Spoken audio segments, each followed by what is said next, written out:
시작하겠습니다. 자, 일단 합격 설명에 와주셔서 감사하고요.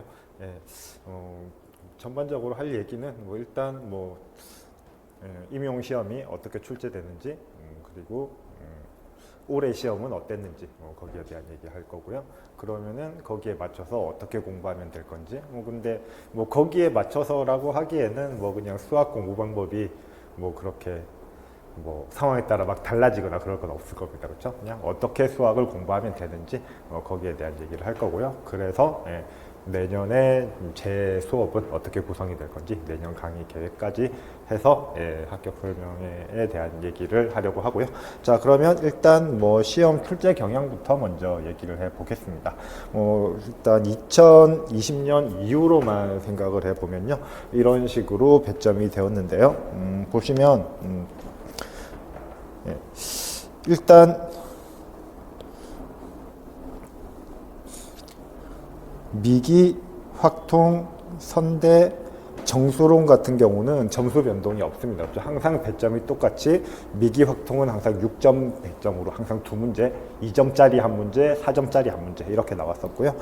그 다음에 선대, 정수론은 4점짜리 한 문제만 나왔었고요. 이산수학 같은 경우는 2020년에 2점짜리 한 문제 나왔고 나머지는 4점으로 분류를 했는데요. 4점으로 분류를 했는데, 분류를 했다라는 거는 한 문제에 이산수학과 붙여서 나머지를 같이 물어보는 경우들이 좀 있어요. 그러면 그건 이산은 2점짜리, 4점짜리다라고 얘기하기 조금 애매하게 되는 거죠. 그래서 이산 2점에 다른 붙어 있는 거 2점이다. 이렇게도 해석될 수 있으니까 이산을 순수하게 4점이다라고 얘기하기엔 조금 애매한 것 같아요. 그래서 비중을 보면은 해석, 대수, 복소, 그러니까 해석 대수가 당연히 가장 중요하고요. 그렇죠?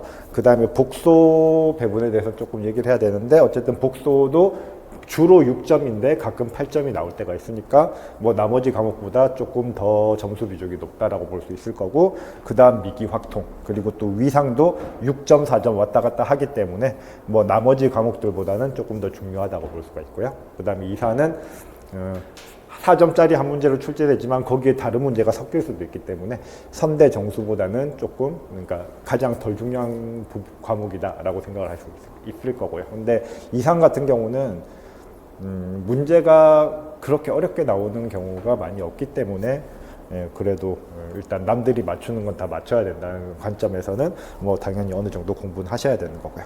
자, 그리고 복소를 보시면 복소는 6점 아니면 8점입니다. 그렇죠? 자, 근데 복소가 8점일 때를 보면은 해석하기 10점이에요. 그렇죠? 해석학은 12점 아니면 10점인데 복소가 8점일 때는 해석학은 10점 배분이 됩니다. 근데 그러니까 22년이나 23년 경우를 생각을 해보면 복소가 8점일 때 얘가 완전히 순수하게 복소 문제가 아닌 경우, 그러니까 복소 8점이라는 건 4점짜리 두 문제가 나온다는 얘기가 되는 거죠. 4점짜리 두 문제인데 그 중에 하나의 4점짜리는 복소 해석은 제목에서 보면 알 수 있지만 해석이랑 밀접한 관계가 있습니다. 그렇죠? 자, 그래서 해석과 연결된 무언가를 물어봐서 복소랑 해석을 동시에 물어보는 경우가 많아요. 그래서 복소가 8점 배점이 될 때는 그 중에 한 2점 정도는 해석학의 지분이 있다라고 생각을 하셔도 되는데, 자, 근데 올해도 해석 10점, 복소 8점입니다. 그렇죠? 해석 10점, 복소 8점인데 올해 같은 경우는 8점이 전부 온전히 복소 문제로 출제됐다라고 보시면 돼요. 출제되었습니다. 자, 그래서 결론적으로 복소는 그냥 6점 내지 8점이다라고 생각하시면 편하고요. 그래서 항상 6점의 비중이다라기보다는 8점이 나올 수도 있다라고 생각을 하시면 되는 거고, 해석학은 기본적으로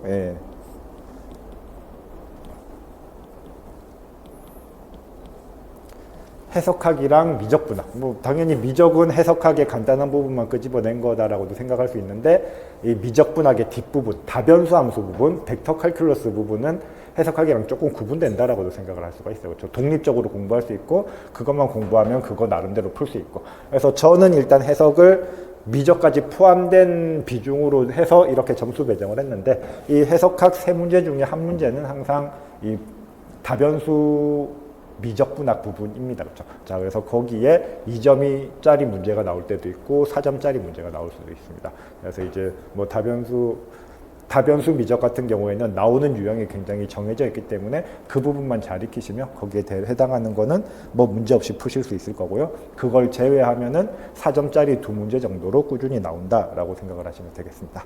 뭐 대수도 10점 아니면 8점인데 10점일 때는 2점짜리 한 문제랑 4점짜리 두 문제가 나오는 거고, 8점일 때는 그냥 4점짜리 두 문제가 나오는 케이스고요.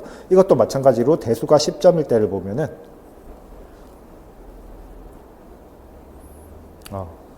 죄송합니다.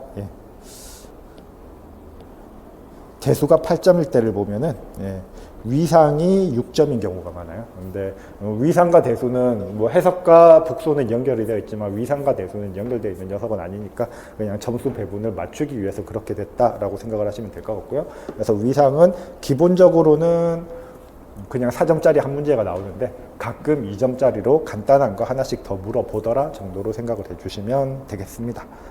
자, 그래서 이런 식으로 배정이 되어 있고요. 그러니까 점수 배점에 대한 중요도로 생각을 한다면은 해석, 대수, 복소 뭐 일단 뭐 배점대로 따진다면은 해석, 대수, 복소 순이라고 생각하시면 되겠죠. 그렇죠? 그 다음에 미기, 확통 묶어서 비슷하게 결정이 된다라고 생각하시면 되고, 위상 나머지보다 조금 비중이 높고 이산 나머지보다 조금 비중이 낮다라고 생각을 하시면 되겠습니다. 그래서 이런 식으로 출제가 되었고요. 그래서 올해도 별반 다르지 않았습니다. 자, 그러면 일단 뭐 전반적인 출제 경향을 본다면은, 그러니까 전반적인 얘기인 겁니다. 올해 얘기가 아니고. 일단 우리가 이론 공부를 하면은 교재에서 기본 이론서에서는 이런 식의 문제가 되게 많죠. 뭐 하면 뭐임을 보이시오. 이런 증명 문제 위주의 이론적인 얘기들이 많습니다. 근데 임용 시험 같은 경우는 그런 경우가 아예 없진 않지만 그렇게 많지는 않아요. 구체적인 함수, 그러니까 이런 조건을 만족하는 함수가 이렇게 됨을 보이시오 라기보다는 구체적으로 함수 이거에 대해서 무언가를 구하시오, 이런 식으로 좀 구체적인 예를 들어가지고 그 예에 대해서 다루는 문제들이 많이 나옵니다. 뭐 해석학도 마찬가지고, 대수도 마찬가지고요. 대수도 이러이러한 조건을 만족하는 군이 어떠함을 보이시오 보다는 군 뭐가 있을 때 여기서 무언가를 찾으시오, 뭐를 구하시오, 이런 게 많고요. 물론 그렇다고 해서 이런 뭐 A임은 B임을 보이시오 그런 유형이 아예 안 나오는 건 아니고요. 근데 기본서에 있는 것처럼 완전 증명식으로 나온다기보다는 가, 나, 다 이렇게 조건을 굉장히 많이 줘가지고 그 조건 하나하나씩 이제 필요한 것들을 찾아 나가는 과정으로 그렇게 보여주는 경우가 많습니다. 그렇죠? 자, 그래서 그냥 기본서 문제를 푸는 거랑 그 다음에 임용을 푸는 거는 조금 느낌이 많이 다릅니다. 그렇죠? 그래서 그 좀 임용 기출이랑 뭐 모의고사 같은 것들, 그런 것들 좀 많이 접해 보시는 게 좋고요. 물론 당연히 기본서에 있는 증명들 그런 것들 잘 하실 수 있으면 임용 문제는 웬만하면 잘 푸실 수 있을 거예요. 근데 거기까지 못 풀더라도 임용 문제는 그냥 풀 수 있는 경우가 많기도 하고, 또 그 다음에 또 기본서에서처럼 이제 이런 식으로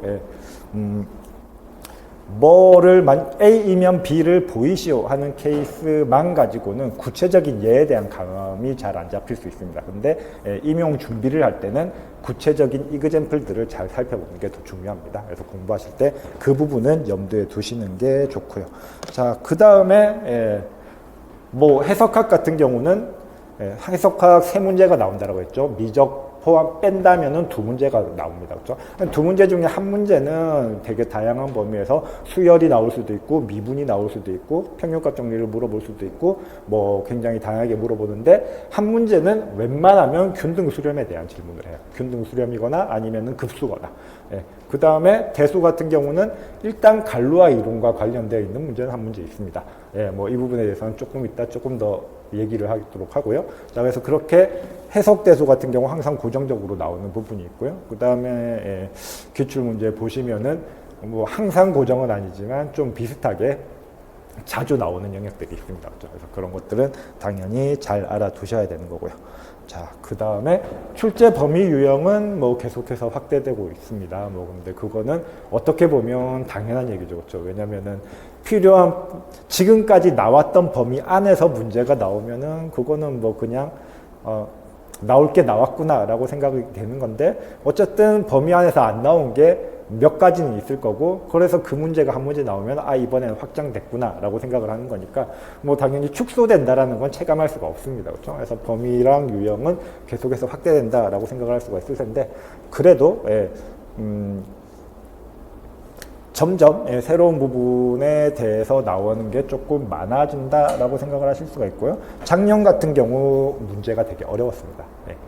그러니까 이번 25학년도 말고 24학년도 같은 경우 문제가 되게 어려웠습니다. 그렇죠? 그때는 이제 물어보는 유형이 새로운 유형이 꽤 많았어요. 그리고 또 좀 계산 같은 경우도 쓸데없이 복잡한 게 좀 많기도 했고 자 어쨌든 그런 식으로 새로운 유형에 대해서 물어본다면 그거는 뭐 어쩔 수가 없죠. 적응하지 못한 거고 그냥 말 그대로 능력되면 풀 건데 뭐 어떤 유형으로 물어볼지는 알 수 없는 거니까 뭐 어떻게 얘기하기가 힘든데 출제 범위 같은 경우는 조금 얘기가 다르죠. 그렇죠? 그러니까 새로운 범위에 있는 문제가 나온다라고 하면 그 범위에 대해서는 지금까지 문제로 많이 나온 적이 없기 때문에 그렇게 어렵지 않게 기본적인 형태로 물어볼 수 있는 경우가 많을 거예요. 그렇죠? 그래서 그런 식으로 어쨌든 지금까지 나왔던 기출에서의 이론뿐만 아니라 그 이론에서 약간 파생돼서 조금 더 나간 것들 그런 것들까지 공부하실 필요가 있다라는 거예요. 대표적으로 이번 2025학년도 이번 문제를 보면은 뭐 어떤 게 있습니까? 선형 분수 변환 뭐 물론 한 번도 안 나온 건 아니에요. 2016년도에 딱 한 번 나왔습니다. 그렇죠? 딱 한 번 나오고 그 이후로 그 전에도 안 나오고 그 이후에도 계속 안 나오다가 올해 이제 또 출제가 된 거고요. 그러면서 그때 선형 분수 변환에서 물어본 거는 가장 기본적이었던 거라면은 거기서 조금 더 나가서 물어봤어요. 그래서 선형 분수 변환을 그러니까 선형 분수 변환이 어떤 식으로 변화시키는 거에 대한 질문은 어쨌든 이번이 처음이라고 볼 수가 있고요. 그 다음에 미기 같은 경우에는 극방정식에 대해서 극방정식도 물어본 적이 없었었죠. 그렇죠? 자, 그 다음에 선형대수 같은 경우 대각화 문제는 굉장히 많이 나왔는데도 직교대각화는 거의 안 나왔어요. 그래서 이번에는 직교대각화에 대한 문제가 나왔었습니다. 그런 식으로 주어지게 되고요. 자, 그 다음 뭐 기본적으로 다 잘 공부하시면 좋고 다 꼼꼼하게 공부하시면 좋겠지만 아까 얘기했듯이 이 과목별로 중요도도 있고 또 출제되는 경향도 있습니다. 그래서 해석, 대수, 복소, 위상 정도는 좀 응용력, 그러니까 복소는 조금 애매하긴 합니다. 어쨌든 해석, 대수, 위상 같은 경우는 조금 잘 공부하셔야 되는 과목입니다. 문제를 풀면 특히 위상 같은 경우는 좀 애매한 게 점수 비중은 높지 않아요. 점수 비중은 해석 대수는 뭐 수학을 한다면 당연히 잘 공부하셔야 되는 과목이고요. 근데 위상 같은 경우는 점수 비중은 그렇게 높지 않은데 물어보는 거는 그래도 일단 위상에 대한 어느 정도 이해가 있어야 풀 수 있는 문제들을 물어봅니다. 유형은 조금 뻔하긴 한데요. 그렇죠? 그러니까 이러이러하게 주어진 위상에서 뭐 폐포를 구하시오 아니면 뭐 어떤 공간임을 보이시오 이런 식으로 물어보는 유형은 좀 뻔하긴 한데 근데 위상의 핵심은 결국 위상 공간을 어떤 위상이 주어져 있고 이 위상이 어떤 특징을 가지고 있는지를 잘 파악해야 돼요. 근데 그 위상에 대한 걸 굉장히 다양하게 물어보기 때문에 기본적인 좀 응용력 이해력이 필요한 문제들을 요구한다라고 생각을 하시면 되고요. 뭐 해석 대수야 뭐 당연히 어디에서나 문제가 나올 수 있고 굉장히 다양하게 물어보는 파트고요. 그 다음 복소나 미기 같은 경우는 전형적인 문제들, 계산 문제들 위주로 물어보긴 하지만 가끔씩, 뭐 그건 다른 과목도 마찬가지입니다. 나는 다른 과목에 비해서도 제가 볼 때는 가끔씩은 그래도 좀 뭔가 더 생각을 해야 되는 거, 그런 것들을 물어보는 과목입니다. 그리고 그래도 일단 전반적으로 해석 대수 위상 정도를 제외하면 좀 전형적인 질문들이 많은 편입니다. 그 전형적인 질문들을 벗어나는 경향이 조금 더 큰 과목이 복소 미기 정도다라고 생각이 되고요. 물론 다른 과목에서도 뭐 새로운 것들을 얼마든지 물어볼 수는 있죠. 근데 전반적인 경향이 그렇다라는 겁니다. 자, 올해 문제에 대해서 한번 보도록 할게요. 근데 이번 기출문제 같은 경우는 그러니까 올해 출제된 문제들 같은 경우는 사실 그렇게 할 얘기가 많지는 않습니다. 2024년도 같은 경우는 굉장히 어려웠어요. 그렇죠? 그러니까 2025 학년도 기출문제, 그러니까 작년에 출제된 문제 같은 경우는 굉장히 어려웠습니다. 그렇죠? 그리고 그래서 이제 뭐 앞으로 계속 어려워질 건지 아니면은 어쩌다 랜덤하게 각자 문제를 내다 보니까 어려운 문제가 몰린 상황인지 뭐 그거 가지고 서로 추측이 많았는데, 자 근데 올해는 또 반대로 굉장히 쉬웠죠. 그렇죠? 사실 뭐 시험이라는 것 자체가 문항별로 과목별로 다른 출제자들이 내는 거기 때문에 전체적인 난이도를 조율하는 게 쉽지는 않을 겁니다. 그러니까 출제하는 입장에서는, 그러니까 주관하는 입장에서는 그 난이도를 조정하기 쉽지 않을 거예요. 예를 들어서 작년에 굉장히 어렵게 나왔으니까 뭐 출제자들한테 올해는 좀 쉽게 내주세요 라고 얘기를 했는데 모든 출제자들이 다 쉽게 내어버리면은 난이도가 확 떨어지는 거죠. 그래서 어쩔 수 없이 저희는 올해는 어려울 거다, 내년에는 쉬울 거다, 그걸 예상하는 게 크게 의미는 없을 것 같아요. 그러니까 그냥 각자 랜덤하게 문제를 내는 거고, 해서 어쩔 때는 쉬운 문제가 몰릴 수도 있는 거고, 어떨 때는 어려운 문제가 몰릴 수도 있는 거예요. 그렇죠? 자, 그래서 그냥 다 대비하는 게 다 대비해야 되는 게 수험생의 입장이고요. 그래서 올해 같은 경우는 좀 뻔한 문제들 위주입니다. 올해 문제이기도 하지만 일단은 앞에서 제가 설명했던 해석학 같은 경우, 대수 같은 경우는 항상 고정적으로 나오는 문제가 있다라고 했습니다. 그렇죠? 해석학의 균등수렴 이런 식으로 문제를 물어본다는 거죠. 그래서 올해도 뻔하게 균등수렴에 대한 문제를 물어봤습니다. 근데 이제 항상 똑같은 분야에서 나온다고 했지만 성격이 좀 다른데요. 해석학 같은 경우는 거의 이런 식으로 물어봅니다. 함수를 주고 급수가 될 수도 있고 아니면 그냥 함수가 될 수도 있는데 균등수렴함을 보이시오. 그 다음에 그 균등수렴함의 성질과 관련될 수도 있고 안 될 수도 있는데 그래서 급수의 합을 구하시오. 아니면은 뭐 극한을 구하시오. 뭐 이런 식으로 추가적으로 무언가를 더 물어볼 수 있고 이 추가적인 거에는 균등수렴의 성질이 적용될 수도 있고 이번 문제처럼 적용이 안 될 수도 있습니다. 어쨌든 그건 거기에 맞춰서 푸시면 되는 거예요. 자, 그러면 얘는 그러니까 이 균등수렴 문제 같은 경우는 거의 균등수렴함을 보이시오거나 뭐 균등수렴과 관련되어 있는 어떤 성질을 얘기하라는 문제인데 함수만 바뀌는 거예요. 근데 이 함수가 뭐냐에 따라서 문제 난이도가 달라지는 거죠.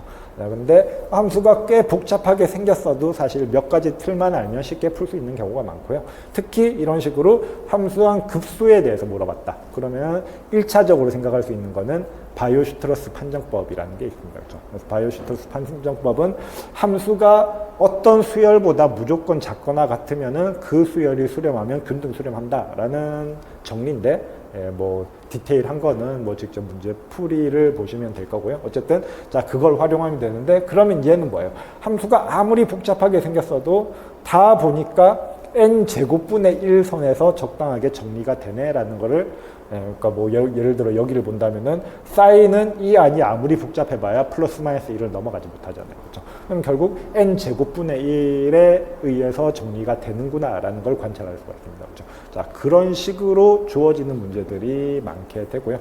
자, 그래서 함수한 급수가 아니라 그냥 함수열로 주어져 있으면 뭐 정의대로 풀거나 뭐 다른 성질을 이용해야 되는 경우가 많지만 함수한 급수면은 대부분의 문제는 바이오-슈트러스 판정법으로 정리가 되는 경우가 많고요. 어쨌든 함수만 달라지지 거의 물어보는 거는 균등수렴을 확인하고 거기에 파생돼서 무언가를 구하는 정도. 그래서 조금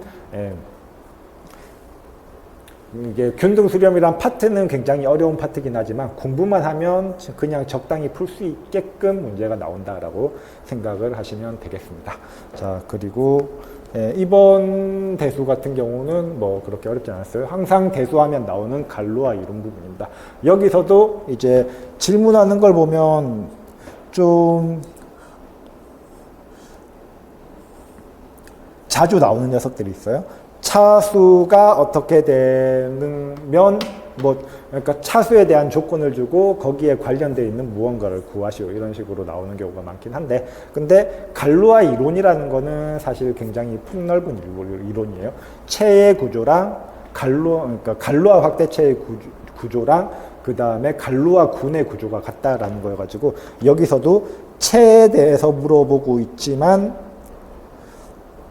이제 조건은 이 군이라는 조건을 줬어요. 그래서 실질적으로 갈루아 이론이 문제 내기 좋은 거는 체에 대한 질문도 할 수 있고 군에 대한 질문도 할 수 있는 겁니다. 그렇죠? 여기서는 그래서 뭐 이 문제는 사실 어려운 문제는 아닙니다. 근데 G2 곱하기 S3라는 군의 구조를 알고 있느냐 이걸 질문을 하는 거고, 만약에 군에 대해서 더 복잡하게 물어보려면은 실로 정리나 이런 것들까지도 얼마든지 연결시킬 수 있어요. 그래서 대부분의 군의 문제랑도 연결이 될 수 있고, 그 다음에 체에 대해서도 좀 더 여러 가지 얘기를 할 수 있기 때문에 갈루아 이론에 대해서는 좀 굉장히 다양하게, 그러니까 뭐 갈루아 이론은 항상 나와요 라고 얘기를 하지만 이게 갈루아 이론만 딱 공부한다고 해결되는 부분은 아니고 대수 전반적으로 그냥 여러 가지를 물어볼 수 있는 파트이기 때문에 이 갈루아 이론 부분은 사실 좀 부담이 되는 부분이니까, 그냥 해석학에서 균등 수렴이 항상 나와요 라는 거랑은 조금 비중이 다른 여러 가지를 질문할 수 있는 파트다 라고 생각을 하시면 되겠습니다.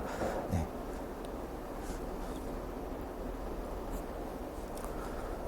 자, 그 다음 이제 그냥 올해 문제의 특징에 대해서 한번 확인을 해볼게요. 이거는 해석학의 또 다른 사전 문제인데요. 균등 수렴이 아닌 사전 문제인데, 이런 식의 문제도 사실 자주 나오진 않아요. 그러니까 올해는 좀, 굉장히 어떤 관점에서는 이런 말은 좀 위험한 얘기긴 하지만 조금 게으르게 문제를 냈다라는 느낌이 들 정도로 좀 뻔한 문제거든요. 그러니까 물어본 게 연속인지 판정하라.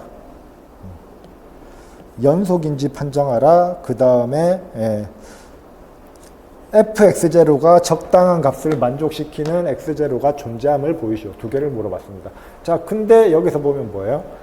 p가 3분의 1일 때니까 3분의 1 집어넣으면 x의 3분의 1승이라는 정해진 거에 대해서 코사인 x분의 1을 씁니다. 코사인은 역시 플러스 마이너스 1 사이에 있는 녀석이죠. 그렇죠? 그럼 플러스 마이너스 1 사이에 있으면은 얘의 수렴, 극한이나 뭐 그런 것들은 x의 p승, x의 3분의 1승에 의해서 거의 영향을 받을 거예요. 그렇죠? 그래서 얘가 연속인지 판별하라 라는 건 조임 정리를 쓰면은 그냥 거의 당연히 성립하는 거예요. 조임 정리를 이용해서 극한값이 0이다 라는 걸 보이는 거 가장 기본적인 극한에 대한 얘기인 거죠. 그렇죠? 자, 그 다음에 p가 마이너스 1일 때는 어떤 L이 주어지더라도 fx0는 L을 만족하는 x0를 구하시오. 그러면은 어쨌든 x가 양수일 때 연속이라는 걸 아니까 연속 함수면 뭐가 되는 거예요? 그 점을 만족하는 함수값이 존재한다라는 거는 그 함수값보다 더 큰 값을 가지는 점이랑 그 함수값보다 더 작은 함수값을 가지는 점이 존재한다라는 것만 보이면 중간값 정리에 의해서 당연한 거잖아요. 그렇죠?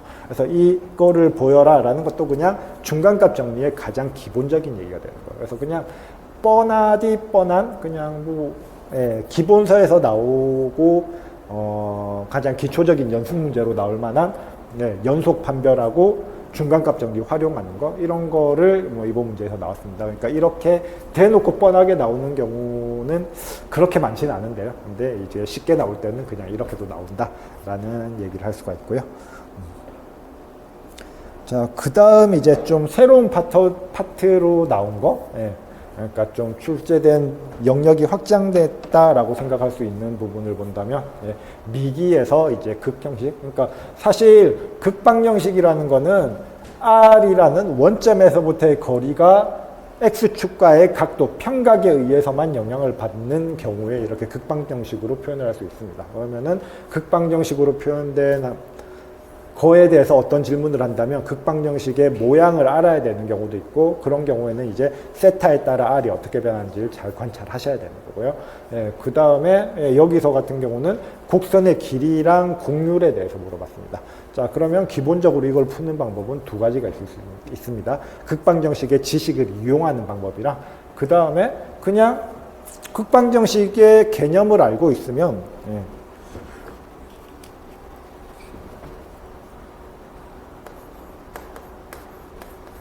R이 세타에 대한 식으로 표현이 되어 있다라고 하면은 곡선은 어떻게 됩니까? 모든 곡선은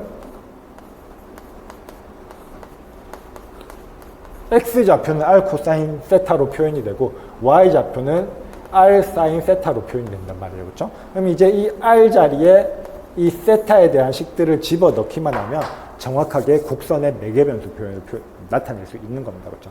그러면 곡선의 매개변수 표현을 나타낼 수만 있으면 곡선의 길이랑 전곡률을 구하는 거는 뭐 사실 미기에서 그냥 가장 기본적으로 하는 얘기들 중 하나가 되는 겁니다. 그래서 매개변수 표현을 나타낸 다음에 미기에서 배운 대로 구하는 방법이 있고요. 자, 그 다음에 사실 극좌표로 곡선을 표현하는 거는 미적분학에서 나오는 영역이긴 한데, 그 미적분학 영역에서 보면은 극좌표로 표현된 곡선의 길이 공식이 있어요. 그 공식을 안다면은 뭐 그냥 그대로 쓰셔도 전혀 상관이 없는 거죠.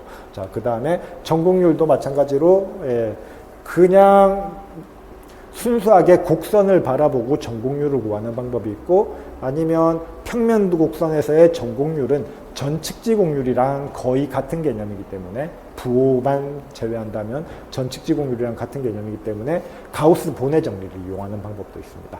예, 그러면은 이 문제 같은 경우는 가우스 보내 정리를 이용하면 좀 따져야 될 것도 많고 생각해야 될 것도 많지만 조금 더 빨리 계산을 할 수 있고, 예, 이렇게 하면은 계산량은 좀 많지만 그냥 우리가 아는 방법대로 방법에 대한 고민을 안 해도 되고, 어쨌든 극방정식이라는 것 자체, 곡선을 극방정식으로 표현하는 것 자체는 사실 언제 물어봐도 이상하지 않았던 건데 자주 물어보진 않았어요. 근데 이번에 이제 처음으로 나온 거고, 근데 이런 식으로 그냥 늘상 물어보던 거에다가 곡선의 표현만 안 물어보던 방식으로 물어본 겁니다. 그렇죠? 근데 곡선을 표현하는 방식이 직교좌표도 있고 매개변수 표현도 있고 음함수 표현도 있지만 극방정식 표현도 있다. 그러면 극방정식 표현에 대해서는 이제 추가적으로 조금 더 여기에 대한 개념은 이해해야 되지만 뭐 사실 미적분학에 나오는 기본 개념이니까 이 정도는 그냥 공부하다 보면 여기까지는 공부해야겠구나라는 생각이 들 수 있을 만한 부분이라고 생각을 합니다. 조금 애매하긴 하지만. 자, 그 다음에 이제 확장된 복소평면, 복소 같은 경우에는 얘가 오랜만에 나왔죠. 그렇죠? 앞에서 얘기했던 것처럼 2016년도에 여기다 쓸까요? 딱 한 번 나왔습니다. 딱 한 번 나왔는데 그때는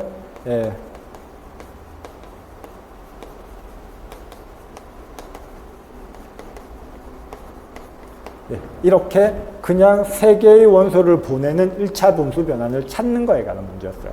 그래서 그냥 주어진 거 보고 1차 분수 변환을 찾기만 하면 되는 거였어가지고 사실 정의를 굳이 몰라도 그냥 잘 따져보면 구할 수 있을 만한 문제였고요. 자, 근데 여기서는 그러니까 그때 1차 분수 변환의 가장 기본적인 건 하나 물어봤으니까, 물론 똑같은 질문을 여러 번 할 수도 있어요. 연속적으로 2번 나오는 경우도 되게 많아요. 그러니까 뭐 작년에 A라는 걸 물어봤는데 올해도 A라는 걸 약간 숫자만 바꿔가지고 물어보는 경우도 많긴 합니다. 그러면 1차 분수 변환 같은 경우는 2016년도에 나왔으니까 올해 1차 분수 변환을 내야겠다라고 생각을 했으면 사실 똑같이 가장 기본적인 걸로만 물어봤어도 지장은 없었어요. 근데 이제 1차 분수 변환 하면은 그냥 찾는 거는 사실 이론을 몰라도 잘 따져보면 찾을 수 있는 형태가 되는 건데, 그러면 1차 분수 변화는 또 어떤 특징이 있냐면은 얘는 원이나 직선을 보내더라도 원 아니면 직선이 된다라는 거예요.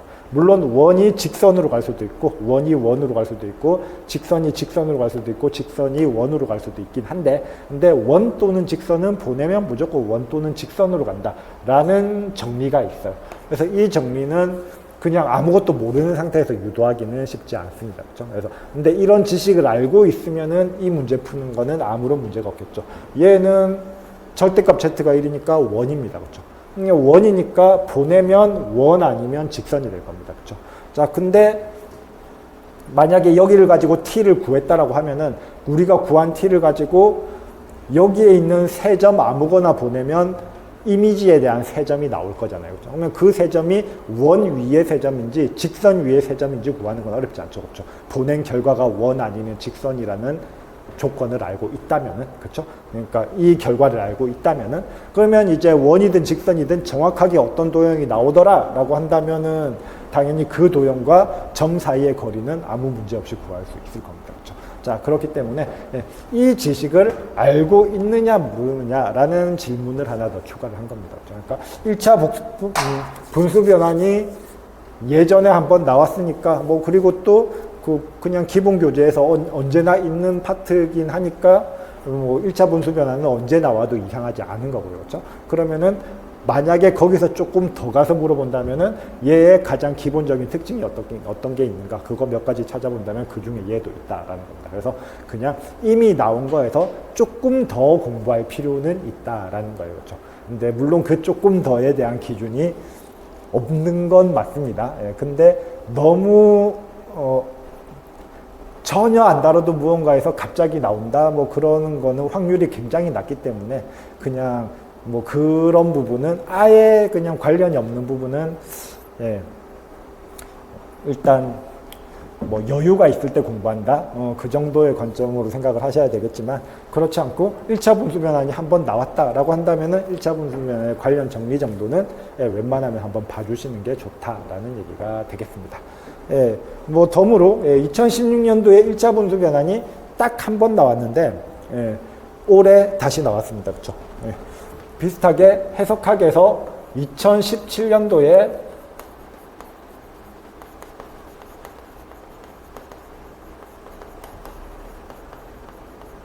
리만 스틸체스 적분이 나왔었거든요. 그러면 얘 같은 경우는 얘도 이제 그 전에도 한 번도 안 나오다가 그냥 딱 한 번 나왔습니다. 그럼 얘도 뭐 또 나올 가능성이 없는 건 아니겠죠. 그렇죠? 없는 건 아니지만 제가 볼 때는 예, 그리고 순수하게 제 생각입니다. 근데 예, 확장 그러니까 1차 분수 변환보다는 나올 가능성은 되게 낮다라고 생각을 해요. 그러니까 1차 분수 변환은 복소수 공부를 하면은 자연스럽게 다음 단계로 넘어가면서 이렇게 나오는 파트다라고 얘기를 한다면은 예, 리만 스틸체스 적분은 조금 떨어져 있는 거죠. 그렇죠? 리만 적분을 좀 더 일반화한 거긴 한데 네. 그래서 그거는 뭐 해석학 교주에 따라서 다루기도 하고 안 다루기도 하기 때문에 네. 그리고 네. 자, 그래서 뭐 물론 이제 언제 물어봐도 이상하지 않긴 하지만 제가 볼 때는 그러니까 확장 복소 평면 같은 경우는 2016년도에 한번 나왔을 때 그 다음부터 뭐 언제든지 나올 수 있다라는, 그러니까 제 생각에는 언제든지 나올 수 있다라는 생각을 가지고 항상 모의고사 때 한두 문제씩 냈었습니다. 예, 근데 리만 스틸체스 적분 같은 경우는 예, 그거보다는 저는 좀 가능성이 낮다라고 생각을 하지만 뭐 어쨌든 예, 한 번 나왔던 것들은 일단 기본적으로 기출에서 나왔던 것들은 무조건 알아는 두셔야 된다라고 생각하는 게 좋을 것 같습니다. 예, 아무튼 예, 이런 식으로 뭐 뜬금없이 한 번 나오고 한참 안 나올 수도 있지만 나왔으니까 그 다음에도 나올 수 있다라고 생각을 하시는 게 조금 더 좋을 것 같아요. 예. 자, 근데 예. 자, 아무튼 예.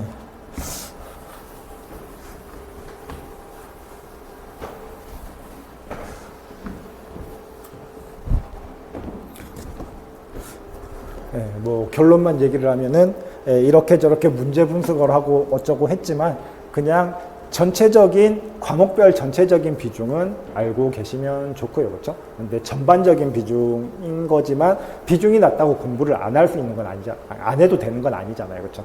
자, 그러니까 뭐 어느 정도는 다 적당히 공부를 하되 이왕이면 비중 높은 과목을 좀 더 깊이 있게 공부를 하면 좋다라는 거고요.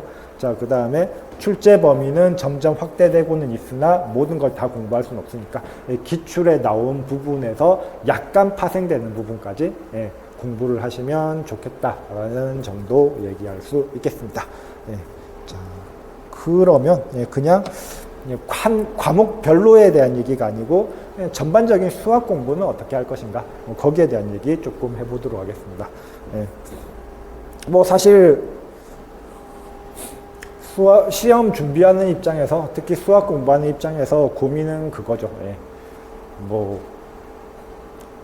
공부를 안 하는데 문제가 안 풀려요. 이건 고민거리가 아니잖아요. 그렇죠? 공부 안 하면 당연히 문제가 안 풀리는 거죠. 그렇죠? 저는 열심히 공부를 하는데 내용은 알 것 같은데 문제가 안 풀려요. 대부분은 이제 이 정도가 고민일 겁니다. 그렇죠? 자, 근데 저는 그렇게 생각을 해요. 그러니까 사람들이 흔히 얘기를 하는 게, 그러니까 생각을 하는 게 공부를 열심히 하면 공부를 잘할 거다라고 생각을 합니다. 자, 근데 사실 운동 같은 경우를 생각해 보면 조금 다르죠. 예를 들어 축구라고 생각을 해볼게요. 축구 같은 경우 어떻게 됩니까? 그러니까 축구는 잘 뛰어야 되고 공을 잘 다뤄야 됩니다. 그렇죠? 근데 공을 잘 다룰 수 있으면 그러니까 공을 다루는 연습을 아무리 많이 한다고 해서 잘 뛸 수 있게 되는 건 아니에요. 그렇죠? 달리기 연습을 아무리 열심히 한다고 해서 공을 잘 다룰 수 있게 되는 건 아닙니다. 그렇죠? 그래서 공부도 같은 관점으로 접근을 해야 된다고 생각을 해요. 지식이냐 응용이냐. 그래서 알고 있는 걸 그냥 뱉어내는 게 지식이라면 모르는 걸 푸는 건 응용이에요. 그렇죠? 자, 그러면은 지식을 키우는 거는 말 그대로 우리가 흔히 생각하는 공부를 열심히 한다라는 관점이에요. 그렇죠? 그래서 그렇게 공부를 하시면은 지식은 늘릴 수 있습니다. 근데 새로운 문제를 푸는 능력은 응용에 해당하는 부분이에요. 응용에 해당하는 부분은 거기에 맞춰서 공부를 하셔야 된다라는 거고요. 그러면은 응용력 향상은 뭘 가지고 어떻게 해야 되겠습니까? 뭐 간단하죠, 그렇죠? 예, 많이 고민을 하셔야 돼요. 예. 자, 그러니까 문제를 푸는데 오늘은 문제가 잘 풀려가지고 뭐 1시간에 60문제를 풀었다. 그러면 그거는 자신감은 쌓을 수 있지만 제대로 공부가 되었다라고 하기에는 애매한 거예요. 그렇죠? 근데 한 문제가 너무 어려워가지고 정말 집중해서 고민을 했는데 1시간 동안 이 문제를 못 풀었어요. 그러면은 성과는 없지만 그 1시간 동안 응용력에 대한 훈련은 한 거다라는 겁니다. 자, 그래서 뻔한 얘기라면 뻔한 얘기지만 응용력을 키우려면 그러니까 문제를 푸는 능력을 키우려면 거기에 맞는 공부를 해야 된다는 거고, 거기에 맞는 공부라는 거는 한 문제를 오래 고민하고 오래 푸는 거다라는 겁니다. 자, 그래서 그냥 술술술술 잘 풀리는 문제를 여러 문제 풀었다라는 거는 지식적으로 이제 좀 더 그러니까 지식적인 공부를 한 거지 응용적인 공부를 한 거는 아니다라고 얘기를 할 수가 있는 거고요. 자, 근데 당연히 임용 준비하는 관점에서 생각을 한다면 지식과 응용 중 뭐가 중요하냐라고 하면은 그래도 지식이 중요한 거예요. 그렇죠? 자, 그래서 공부를 내가 많이 안 했고 정말 지식이 별로 없다. 그럴 때는 지식을 먼저 넓혀야 되는 거예요. 근데 만약에 공부 충분히 했고 이것도 아는 것 같고 저것도 아는 것 같은데 이상하게 문제가 안 풀린다.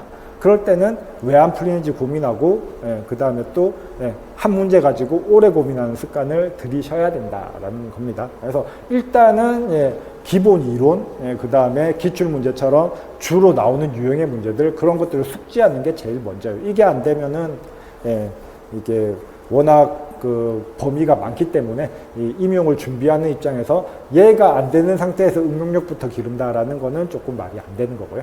자, 근데 이게 어느 정도 된다면은 항상 문제풀이 고민을 하면서 풀어야 돼요. 물론 고민을 하는 정도는 사람마다 다르니까 제가 생각하는 거는 그냥 포기하고 싶을 때보다 한 5분 정도도 고민하라. 뭐 이렇게 얘기를 하고 싶어요. 아무튼 뭐 아무리 고민을 해도 똑같은 데서 맴돌고 집중이 안 된다면 그 이상의 고민은 좀 의미가 없다라고 생각을 하고요. 자, 그 다음에 또 문제 일단 뭐 저도 조금 이따 설명을 하겠지만 제 수업도 그렇고 아마 대부분의 수업이 그럴 거예요. 학원의 1년 계획을 보면 전반부에는 이론을 강의를 하고 후반부에는 문제 위주로 수업을 하게 됩니다. 근데 이론과 문제가 완전히 분리된 건 아니에요. 그렇죠? 사실 이론이라는 거는 그러니까 이론을 이해하기 위해서는 문제를 풀어봐야 되는 거고 문제를 풀다가 틀리는 게 있고 모르는 게 생긴다면은 그 부분은 내가 이론을 보충해야 된다는 얘기가 되는 거예요. 그렇죠? 그래서 수업의 효율을 위해서 이론 문제를 분리해서 수업을 하고 있긴 하지만 그거는 지식을 전달해 주는 입장이고 공부하는 입장에서는 이론과 문제를 동시에 생각을 하셔야 되는 거예요.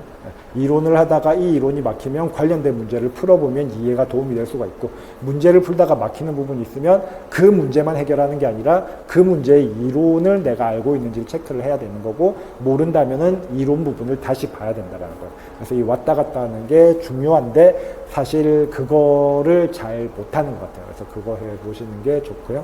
자, 그 다음 앞에서 얘기했던 것처럼 응용력을 기르기 위한 사실 저도 강의를 하는 입장이지만 강의를 많이 들어서 응용력이 길러진다. 그거 저는 믿지 않고요. 제가 선생님들의 응용력을 키워줄 수 있다라고도 그러니까 적어도 제 수업을 통해서 키워줄 수 있다라고는 생각을 하지 않습니다. 그래서 응용력을 키우는 거는 스스로 하셔야 되는 거고요. 그 방법들이라면은 일단 혼자 많이 고민해 보는 거. 그렇죠? 그 다음에 또 내가 안 되는 거 한번 정리해 보는 거. 오답노트 작성.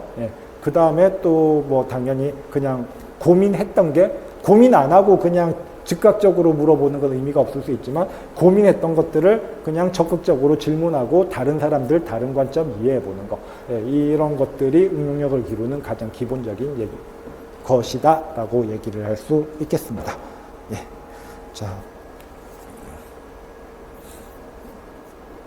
자, 그러면은, 이제 뭐 연간 계획에 대한 얘기 해 보겠습니다. 뭐 연간 계획은 별거 없고요. 앞에서 얘기했듯이, 전반기에는 이론 수업을 할 거고, 후반기에는 문제 위주로 수업을 할 겁니다. 그래서 기출동영은 기출문제랑 뭐 모의고사 형태의 문제들을 풀게 될 거고, 통합 모의고사는 진짜 실전 모의고사, 그러니까 모의고사 형식으로 오전에 시험 보고 오후에 풀이하고 뭐 이런 식으로 나올 거고요. 나머지는 그냥 이론에 대한 과정을 할 거고요. 자, 일단 이론 수업부터 얘기를 해보면 이론 수업은 이런 식으로 진행이 될 겁니다. 확인학습 30분 정도 확인학습을 볼 거고요. 근데 이 확인학습은 복습의 관점이에요. 그러니까 무슨 얘기냐면은 기본적으로 이렇게 6시간의 수업을 하게 될 건데, 그러면 저번 주 6시간에 어떤 수업을 했는지 그거를 문제를 통해서 가볍게 리뷰를 하는 시간이다라고 생각을 하시면 돼요. 그래서 확인학습에 대한 풀이를 1교시에 할 거고, 그 다음에 2교시부터 6교시까지는 진도를 나가게 될 겁니다. 자, 그렇게 해서 하는데, 아쉽게도, 사실 뭐 이 한 과목 한 과목들이 대학에서는 한 학기를 통해서 배우는 거잖아요. 그렇죠? 그거를 이제 한 달 동안에 끝내는 거니까 자세하게 뭐 이론이랑 증명이랑 문제를 다 같이 풀어주면서 그렇게 할 수는 없습니다.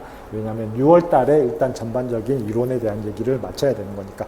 자, 그래서 어쩔 수 없이 초점을 잡아야 되고, 그래서 개념을 정리하는 게, 그러니까 개념만 잘 정리되면 나머지는 부족한 부분을 그냥 혼자서 공부할 수 있다라고 생각을 하기 때문에 개념 정리가 중심이 될 겁니다. 그래서 아쉽게도 문제가 그렇게 많지는 않고요. 그러니까 다양한 문제를 풀어줄 수는 없습니다. 그래서 문제 파트는 후반부로 넘기고, 이론 수업에서는 그 과목의 전반적인, 뭐 특히 이제 시험에 그러니까 임용을 위해서 공부해야 되는 부분에 대한 개념을 잘 정리해 주기 위한 수업이고요.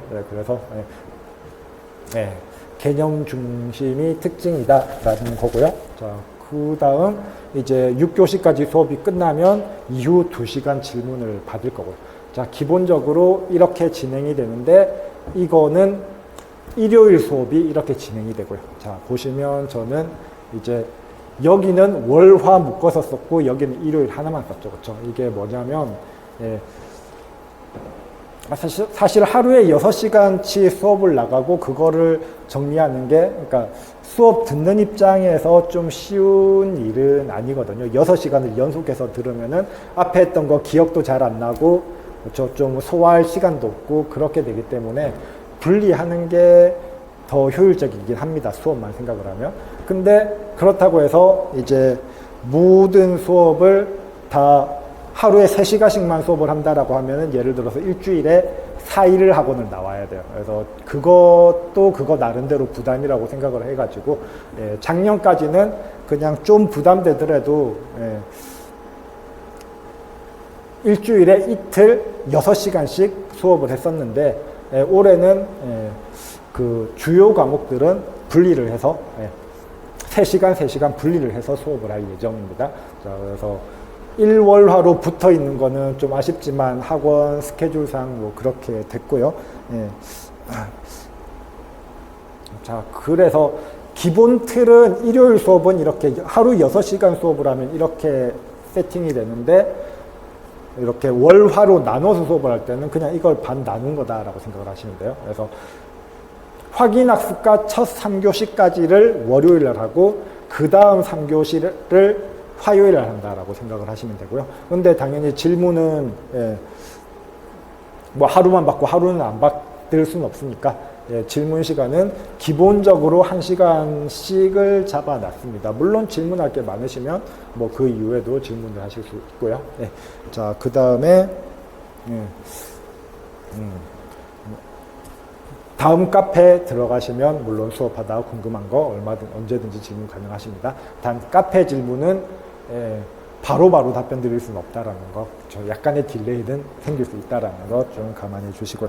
자, 아무튼 뭐 수업은 이렇게 진행이 될 거고요. 뭐 수업은 그냥 계획표 보시면 되는 거니까 딱히 뭐 그냥 간략한 소개만 하겠습니다.